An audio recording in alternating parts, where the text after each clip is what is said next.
So my story is a really sad story compared to everybody else's. My day started on January 4th, 2004, and it was the worst day of my life. Like, you guys can't even imagine what happened to me. So it started off normal. My parents went to work. My mom works at a factory, and my dad works as a landscaper.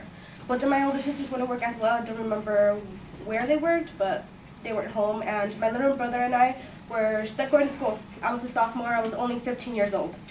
After school, I usually walk home, but that day, my sister Vanessa was there waiting for me to take me home, which was a little weird. So as I got closer, I was kind of still questioning what the hell she was doing there.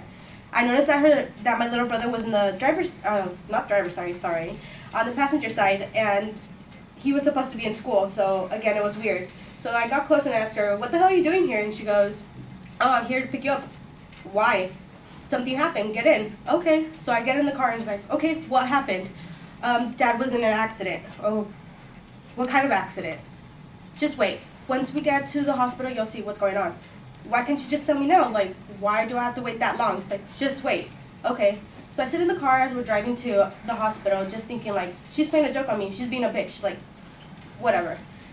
It kept going through my head, but once we got to the hospital, it started clicking like, oh shit, she's not kidding. She took me to the UCI, the one by the block. And from there, they took us to intensive care unit. It still didn't click that it was this serious until I saw who was in the waiting room. My dad's best friend, which is also his coworker, was sitting there along with my mom, who was crying. Once I saw her, I just booked it towards her and I started crying. Like, "Mom, what happens?" Like, "Hold on a minute, we're about to go inside." Once we went inside, I wasn't really prepared to see what was going on. Like, I didn't prepare myself mentally, but I just went in.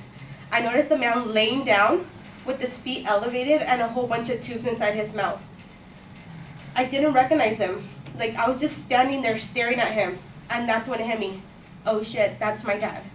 I thought he was sleeping, but he wasn't really sleeping. He was he was in an induced coma by the doctors. I couldn't take it that I ran out. My mom followed me. That's when she told me that while Dad was at work, he was climbing a 40-foot tree. He tried to strap himself in for safety and he slipped. And on the way down, he hit every branch. When he landed on the floor, his head hit a root, which caused a concussion. On the way to the hospital, he died not only once, nor twice, but 3 times. I lost my dad 3 times.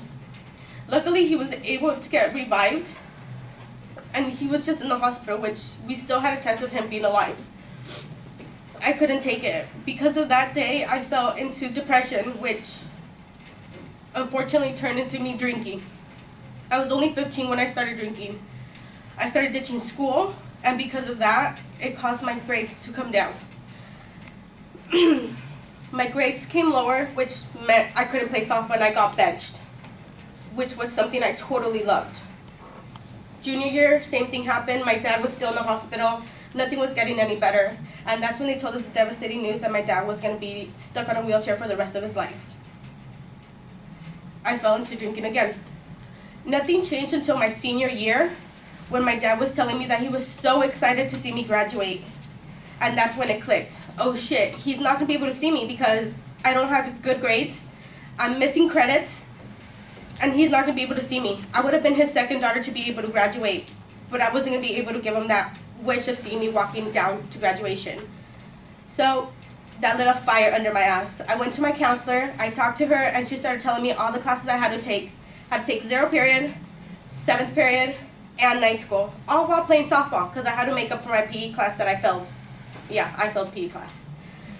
Well, I did it, I graduated, my dad was able to see me graduate, and it was like the proudest moment of my life. My dad is still here with us, although he's still stuck on a wheelchair. He's still here being able to celebrate with us.